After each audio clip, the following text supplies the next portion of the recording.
Hi, I'm Jackie Rabbit, and today I want to talk to you about what spironolactone does to you. Spiro. There's hormones, and then there's blockers. Well, blockers do stuff to you. Kind of do stuff to your libido. So let's talk about it. Hey, give me a thumbs up. Go subscribe and click the bell so you know when I'm going to post new stuff. Let's go talk about what Spiro does to you and your libido. Come on, let's go check this out.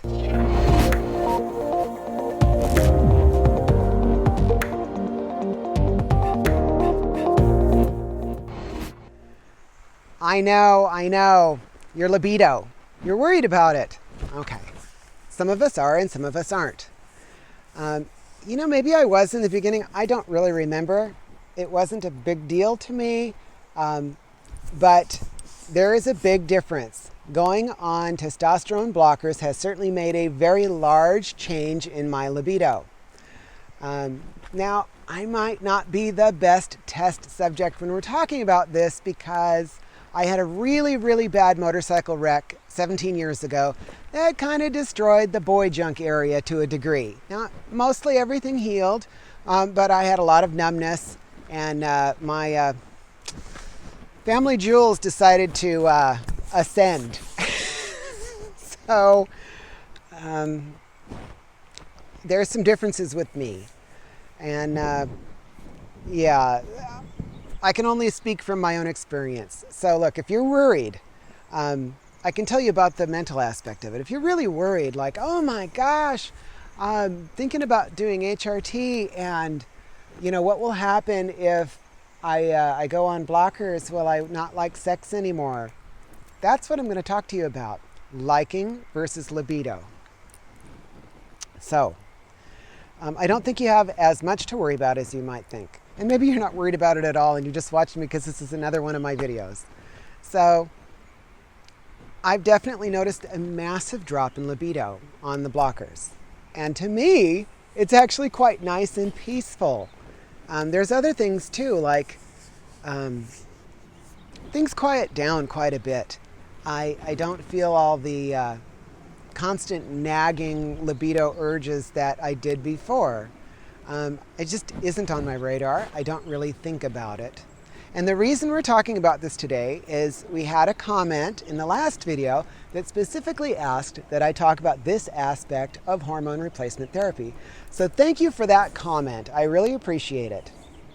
If you have more comments on this and you want to hear more about something specific, please go below and leave a comment specifically on what it is you want to ask me so I can think about how to answer that.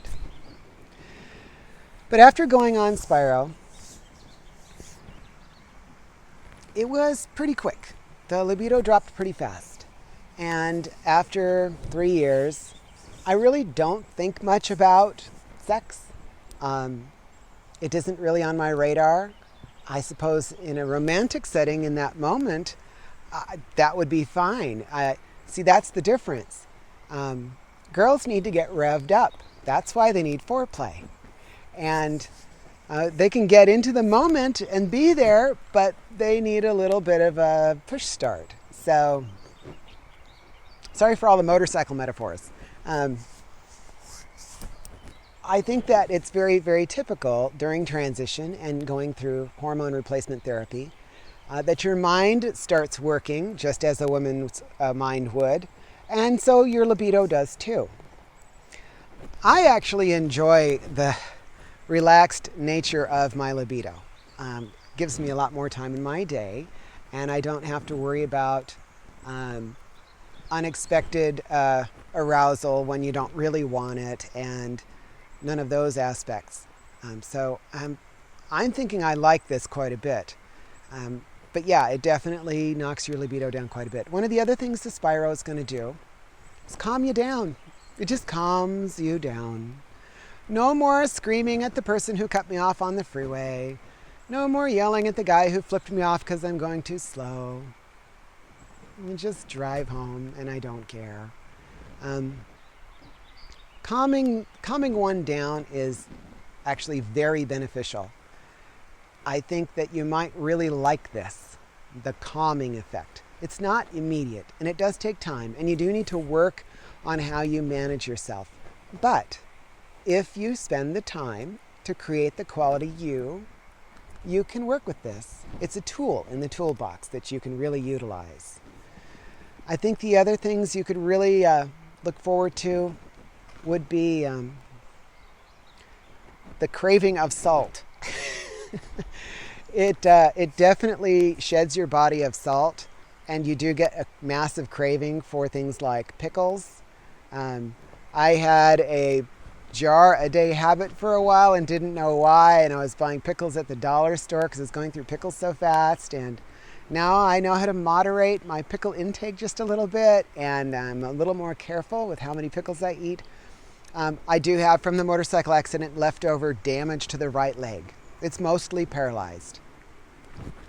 And there was a full fasciotomy done below the knee at some point, and it's really it's tricky. It'll swell up on me if I'm not careful. If I have too much salt, it'll swell. The one ankle will really swell. The foot will too. So I have to be really careful with how much salt I have. So I have this really wicked craving for salty things, but if I have them, my foot swells up and hurts. So it's got to be a balance. And again, if you have a sensitivity to salt, or say hypertension or other things, you're going to need to be very careful and mindful of the idea that spironolactone is going to kind of give you a bit of a craving. Spiro will do that. Just know about it. It is also used as a blood pressure reducer. I think I've seen that effect in myself. My doctor's quite pleased with my blood pressure lately.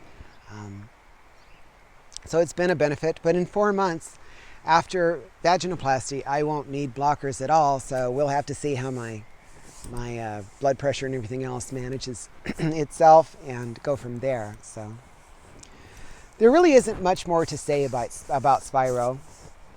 Yeah, the reduced libido is definitely noticeable. Is it a problem? No, I don't think so. I really don't. Actually, I like it. It's fine. Do I not like sex anymore? Well, it's hard for me to say since I haven't had any, but no, I'm sure I will like it just fine when the day arrives, but do I constantly obsess and think about it? Oh, gosh, no, not even a little. It just isn't on my radar. So don't worry. That's fine. It's just like every other woman experiences. It's no big deal. Beyond that, if you want a lot more information than I can provide, and I am a unique case with all of the motorcycle damage. So remember, there is transgenderpulse.com.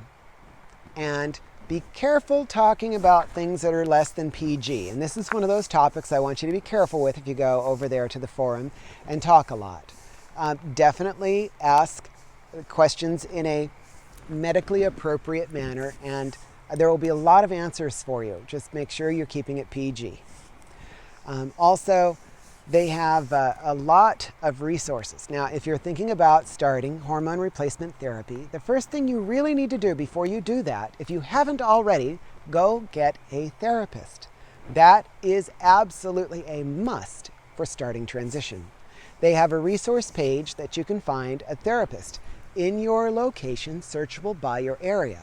If you don't find one right inside that resource that's close to you, you can also try the Psychology Today resource page for the same function, where you can find a therapist location in your area, and that'll be really helpful.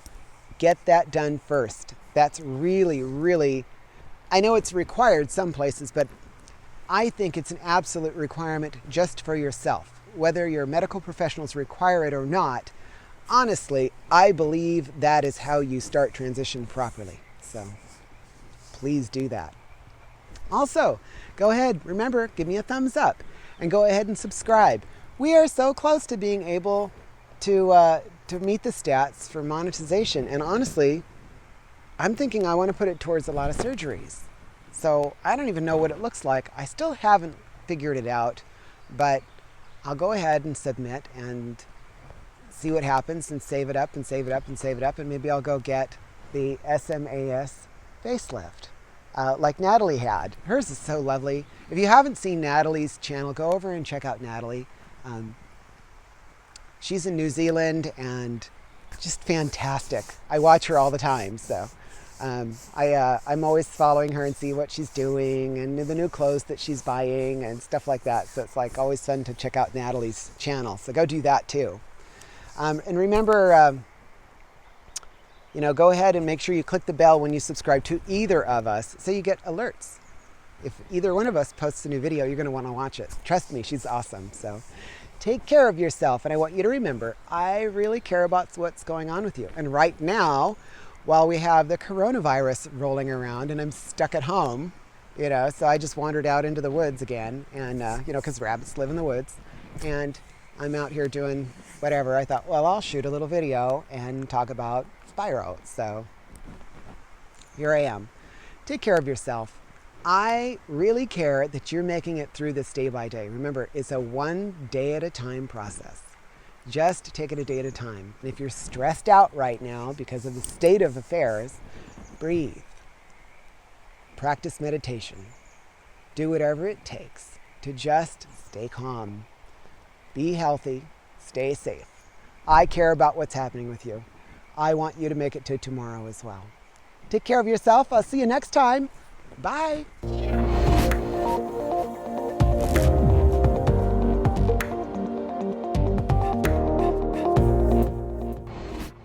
One time when I was checking out at the grocery store with an enormous quantity of pickles, the woman next to me in line asked, "Are you pregnant?" And I didn't know what to say, so I said, "Oh, maybe."